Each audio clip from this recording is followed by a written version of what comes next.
지금 어찌 됐건 이제 뭐 여당 야당이고 다수당인데 경상북도 TK 지역에서 이제 민주당이 적어도 이제 뭐 예를 들어서 7대 3, 30% 정도라도 이제 어떤 뭐 탄생 막 나오는 게 맞다고 봐요. 그러려면 그렇죠. 이제 그래서 이제 뭐 지금 뭐 권역별 비례대표제, 뭐 석패율제 뭐 이런 것들 얘기하는데 그 부분에 대해서 어떻게 생각하세요? 이 TK 지역만 생각한다면 그게 도입돼야 되는데. 네. 음. 저희는 권역별 비례대표제를 주장했고 예. 석패율제 도입을 주장을 하는 예, 지역이에요. 예. 저희가 작년부터 선거제도 바꾸자라는 음. 얘기를 지속적으로 했거든요.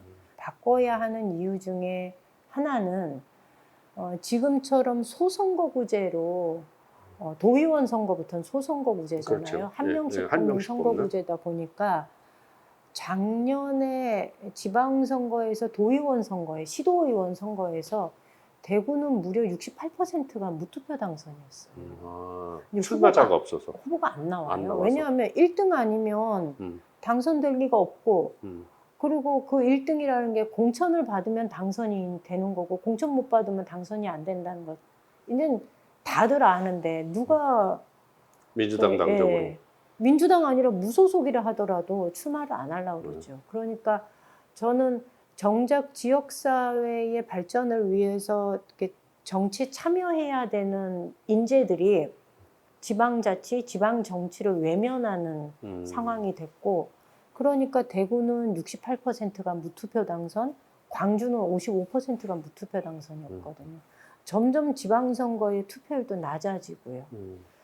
저희 경북도 32%인가가 무투표 당선이었어요. 예. 안 나오려고 그래요. 그러니 소선거구제가 가지고 있는 문제점이 사표가 많이 발생한다는 그렇죠. 거잖아요. 그래서 이 문제를 극복하기도 하고 네. 또 그뿐만이 아니라 점점점 정치에 무관심해지면서 무투표 당선 비율이 늘어나는 이 문제는 소선거구제의 그 원인이 있으니 네. 선거제도 바꾸자라는 얘기를 작년부터 했는데 네. 이번에 전원위원회 국회에서 있었잖아요. 예, 예, 그다음에 국회에서 국민 공론화 기구를 만들어서 예, 만들었죠. 공론화 과정을 거쳤는데 거기에서 보면 소선거구제를 유지하고 비례대표제를 그 전국구 형태로 두는데 숫자를 좀 늘려야 된다라는 걸로 결론이 났어요. 그렇죠. 그다음에 이게 연동형으로 되어야 된다. 그래서 저희가 그 결과를 받으면서 되게 저희 입장에서는 조금은 충격이었어요. 저희가 권역별 비례대표제를 주장하는 이유는 여러 가지가 있지만 그중에 하나는 비례대표제도가 그동안 시행됐던 비례대표제도가 취지에 맞지 않게 활용이 그렇죠, 되고 있다 그렇죠. 이런 생각이 좀 드는 거예요. 그동안 비례대표제를 통해서 선출된 의원들이 다들 보면 당선 가능성이 있는 지역으로 다시 출마를 하려고 하지 대구 경북의 몫으로 비례대표 됐던 사람들조차도 수도권에 출마하지 그렇죠. 대구 경북으로 안 내려오거든요. 지역주의를 극복하는데 이 제도가 전혀 도움이 안 된다.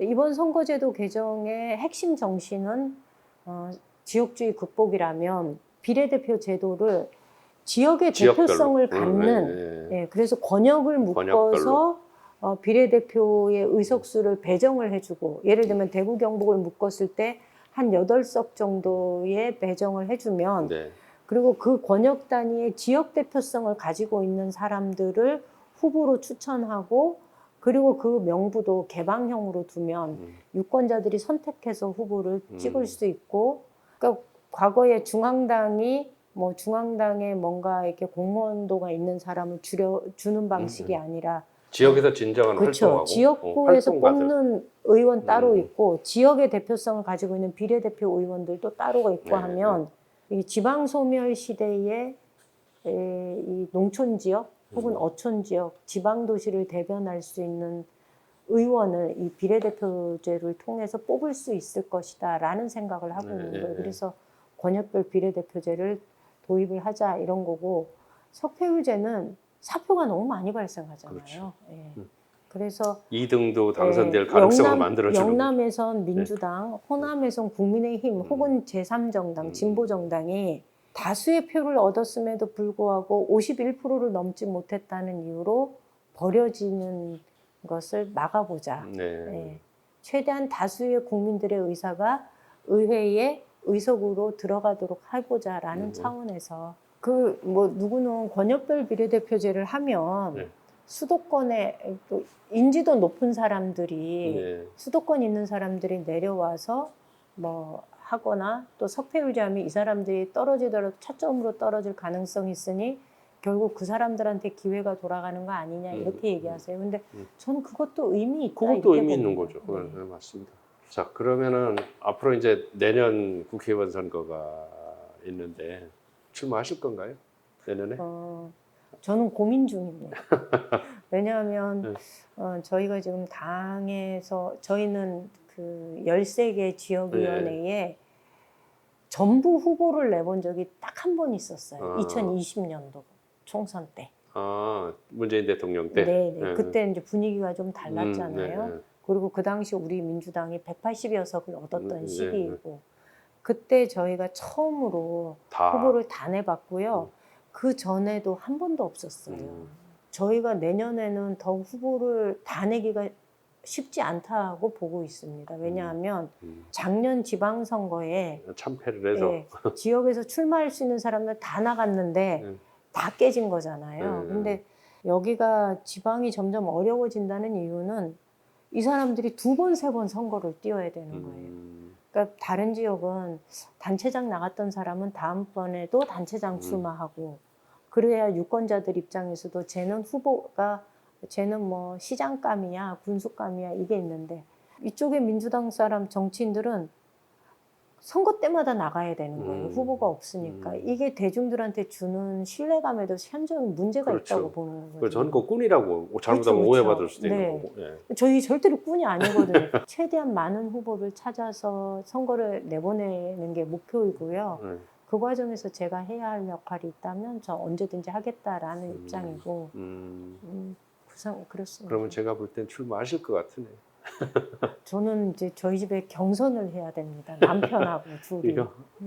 남편하고? 네. 그 남편이 지금 구미울의 지역위원장이어서 여기서 나가시면 안 되나?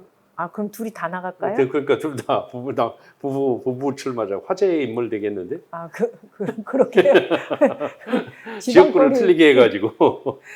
어유.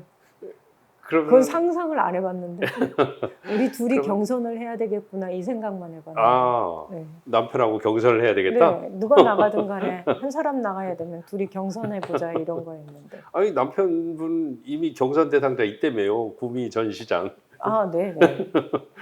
근데 굳이 거기 가서 경선 한 사람도 껴들어. 집안에서 경선을 먼저 하고. 집안에서? 네. 아, 집안 경선? 네. 두 분 잘 경선하셔서 어느 분이 나가실지 결정을 하세요, 그럼. 아, 네. 자, 그럼 마지막으로 제가 농사를 지으면서 정치를 하시는 분으로서 이 농촌의 어떤 현재 처한 현실 이런 것들 중에서 이제 가장 시급하게 해결해 줘야 될 게 뭐가 있다고 생각을 하십니까? 저희가 어저께 네. 최고위원회의 끝난 다음에 점심을 먹는 자리에서 어떻게 제 옆에 자리에 이제 대표님이 앉으셨어요. 그래서 나왔던 얘기가 뭐였냐면 이게 농촌만 딱 띄어서 볼 수 있는 게 아니라 지방 전체가 소멸 위기를 겪고 있는 거잖아요.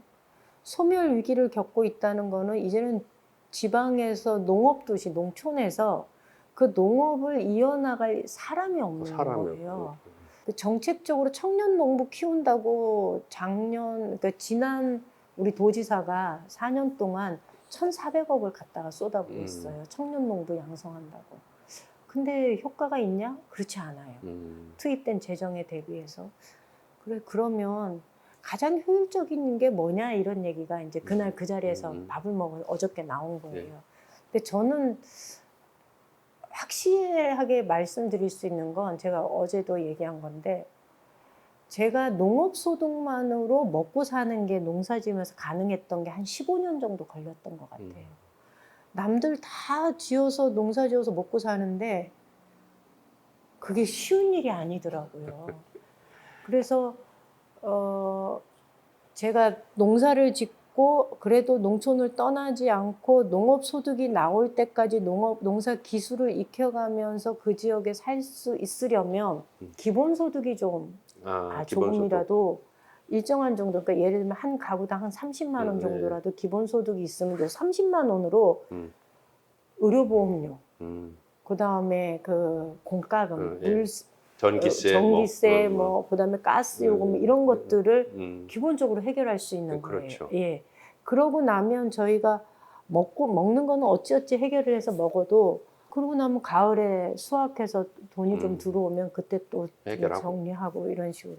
그래서 저는 농촌 사회에 살면서 기본소득의 기본소득이 필요성을 가장 중요하다. 예, 저는 절감을 해요. 예, 예. 그런데 이거를 국가 재정으로 전부 다 되는 것이 사실 쉽지 않고 여기까지 나왔더니 그때 대표님이 뭔 얘기 하셨냐 하면 네. 지능형 전력망, 지금은 전기를 우리는 공급을 받는 주체이지 이것을 송전망을 통해서 전기를 내보내는 방식은 불가능하거든요. 네. 그러니까 태양광 시설을 해서 언제든지 남는 전기를 다시 보낼 수 있는 네. 송배전망을 깔아야 되고, 그리고 그런 걸 통해서 햇빛 연금으로 농가가 안정적인 그 기본소득을 확보할 수 있는 방향으로 가야 된다라는 얘기를 그날 그 자리에서 굉장히 열심히 설명하시는 거예요. 그래서 그때 우리가 테이블에 앉아서 있었던 사람들이 그 얘기를 잘 들었는데, 저는 농촌 사회에서 지금 필요한 게 뭐냐라고 물으면 전 다른 거 아닌 것 같아요. 아무리 돈을 쏟아부어서 뭔가 의료시설을 한다 하더라도 의사가 오지 않고, 의사가 안 오죠. 예,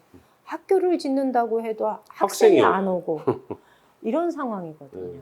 그런데 살고 있는 사람은 여전히 굉장히 어려운 상황에서 살아가고, 농사 잘 짓는 사람은 수억의 그 소득을 올리지만 그 사람은 극히 일부예요. 네. 그렇다면 새롭게 농업에 정착해서 살아보려고 하는 사람한테는 기본소득이 좀 보장되면 좀 안정감 있게 살 수 있지 않을까, 이런 생각 해봤어요. 미래 산업, 어떻게 보면 농업은 저는 미래 산업이라고 보거든요. 그렇죠. 어차피 이게 먹는데 아무리 발전 AI가 뭐 우리 사회를 지배하는 그런 구조가 앞으로 돼갈 건데, 그런 그래도 구조가 먹어야 돼.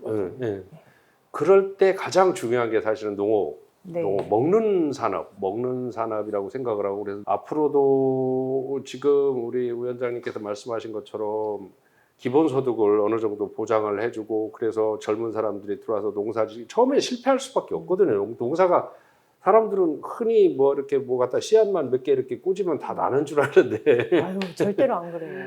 그러니까 저도 농사를 지어봐서 아는데, 이게 실패를 몇 번 겪어봐야 뭐가 문제점이 있는지 알고 찾고. 그런데 최근엔 더군다나 이제 일할 사람이 없다 보니까 뭐 인건비가 엄청 올라가지고 너무 많이 올랐어요. 네. 이번에 저희 그 감당을 못 한대요. 네.